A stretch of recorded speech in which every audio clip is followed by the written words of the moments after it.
राधा गोविंददेव यांच्या चरणाशी आणि बुल्लेश्वरांजींच्या पंचक्रोशीमध्ये आज श्रावण महिन्याच्या सप्तमीला आपण सर्व एकत्र जमलेलो आहोत.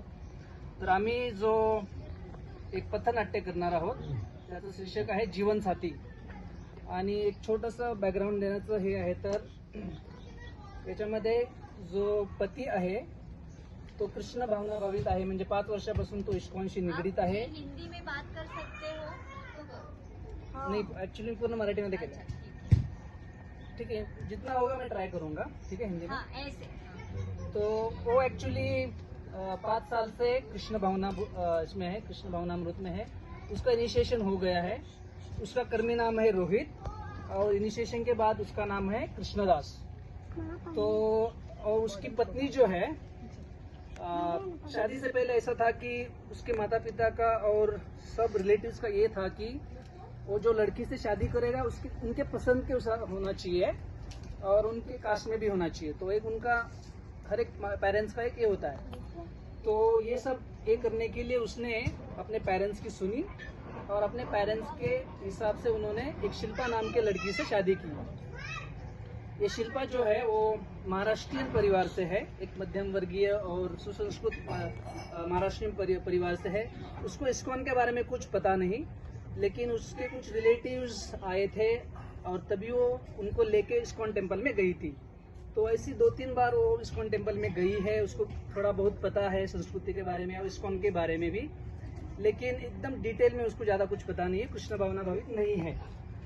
तो होता क्या है कि जब शादी होने से पहले रोहित उससे बात करता है कि मैं इस्कॉन में जाता हूँ, मेरा इनिशिएशन हुआ है, मेरा नाम कृष्णदास है और इस्कॉन में ये फॉलो होता है.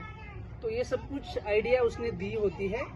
बट अगेन मतलब ये ऐसा है कि बोल सकते हैं कि शादी के बाद बहुत बार ऐसा होता है कि पति हो या पत्नी हो बोलते हैं कि यार मुझे अगर पता होता कि तुम ऐसे हो तो मैं तुमसे शादी नहीं करती या फिर शादी नहीं करता.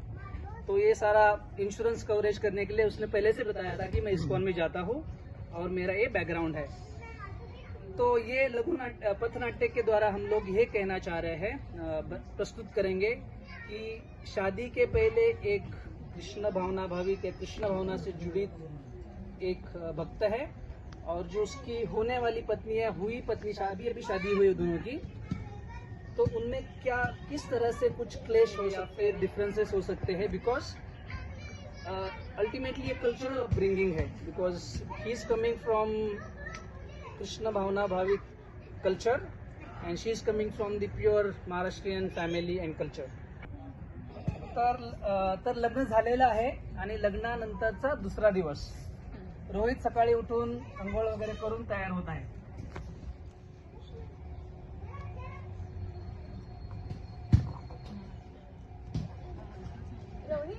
रोहित ऐक ना, तुला आपण कुठे जाणार आहोत हनीमूनला आणि कधी निघायचंय आपल्याला? तुला माहितीये ना माझ्या बाबांनी युरोपची पूर्ण ट्रिप स्पॉन्सर केली आहे आणि त्या डीडीएलजे मधल्या राज आणि सिमरन सारखं मस्त फोटो काढूया त्या स्वित्झर्लंडला जाऊन. आणि तुला माहितीये का तिकडे मस्त रील बनवूया. आणि तुला माहितीये का माझ्या स्लॅम बुक मध्ये मी लहानपणापासून लिहून ठेवले की मला ना इटलीला जाऊन तिथला तो डबल चीज मार्गारेटा पिझ्झा खायचा आहे.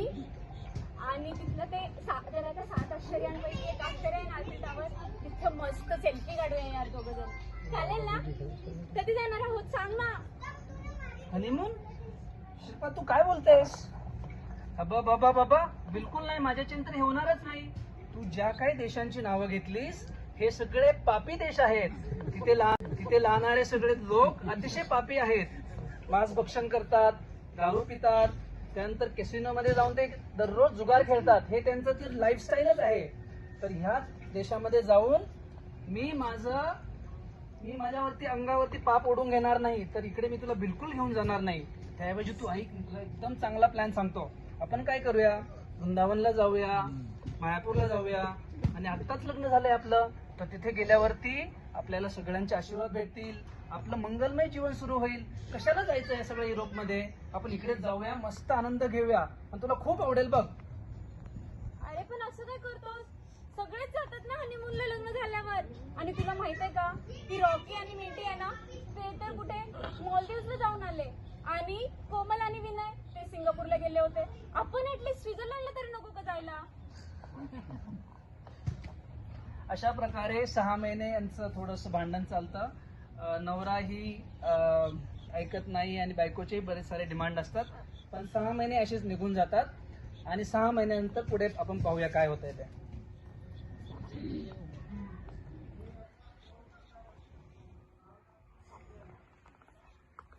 ट्रिंग ट्रिंग ट्रिंग ट्रिंग.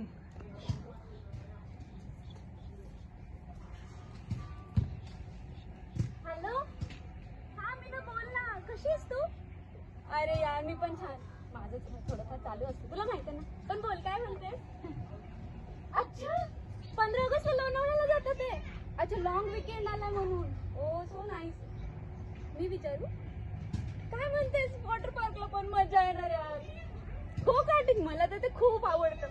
हा ना, किती दिवस झाले आपल्या कॉलेजचे फ्रेंड्स भेटलेच नाहीयेत एकत्र. हा हा नक्की ना. पण आपण हा यार, एक काम करते, मी रोहितला विचारते. तुला माहित आहे ना त्याचं नेहमी चालू असतं हरे कृष्ण. मी त्याला विचारते आणि तुला फोन करते. हो हो नक्की कॉल बॅक करते. अगं कन्फर्म करते ना. हा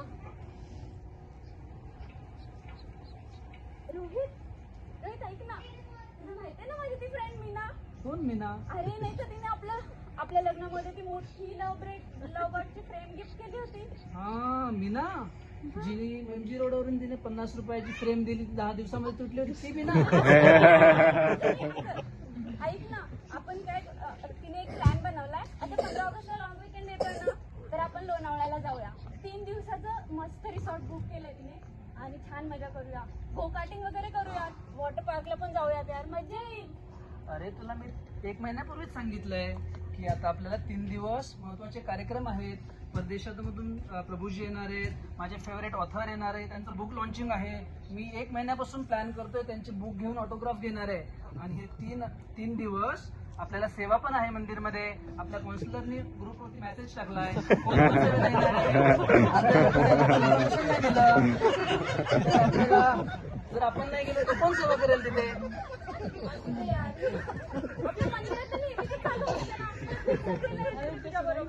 आणि काय तिकडे तेच लोक, तेच भजन, तेच कीर्तन नेहमीच असते. रात्री 12 वाजता झोपा, सकाळी 4 वाजता परत उठा आणि जप करत बसा. मला कंटाळा आला यार, मला थोडं ब्रेक पाहिजे. अरे पण मी तुला लग्नापूर्वी सगळं सांगितलं होतं की मी असं मंदिरमध्ये जातो, असे कार्यक्रम असतात. आणि त्यावेळी तू मला वचन दिलं होतं लग्नापूर्वी की तू मला मदत करणार आहेस, तू माझ्याशी हा मिळवणार आहेस. आणि आता परत तुला मी 1 महिन्यापूर्वी सांगितलं तरी परत आता बोलतेस लोणावळ्याला जाऊया. बघ मी तर तुझ्या बरोबर काही येऊ शकत नाही.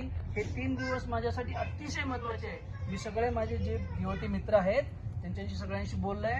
आम्ही कीर्तन करणार आहोत, फिस्टिंग करणार आहोत आणि खूप आनंद करणार आहे 3 दिवस. अरे लोणावळ्यालाही आनंदच येणार आहे ना. माझ्या कॉलेजच्या फ्रेंड्स किती दिवस भेटले नाहीये मी. हे बघ शिल्पा, तुला जायचं तर तू जा. मी तुझ्या बरोबर काय आता येऊ शकत नाही. हा माझा पहिल्यापासून प्लॅन झालाय आणि तुला लग्नापूर्वी पण सांगितलं होतं. तू काहीच कॉम्प्रोमाइज करत नाहीस, फक्त फिरायचं बोलतेस. मी येत नाही आता, मी चाललो मंदिरमध्ये सेवा आहे